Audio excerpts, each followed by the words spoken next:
In today's gospel reading for the 13th Sunday in Ordinary Time, we see Jesus perform two miraculous healings.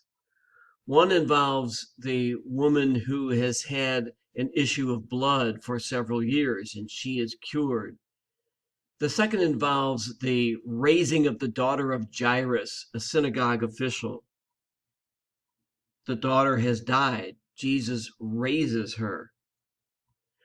A couple things are interesting about this passage. First, that both of the people whom Jesus heals are women.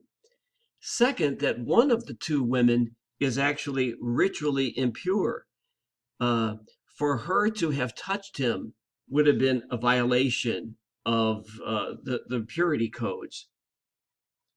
But the thing that I want to focus on for just a moment today is the raising of Jairus's daughter and the language that is used by the gospel writer in telling this story.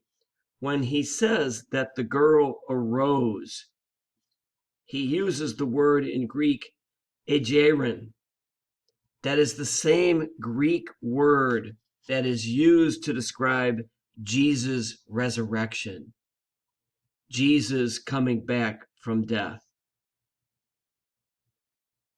The use of that word, the use of that language says something about resurrection itself. It says that resurrection is not a one-time event. It's not something that happened only to Jesus, but rather that resurrection is a process. Resurrection is something that affects us as well, something that we can experience here and now.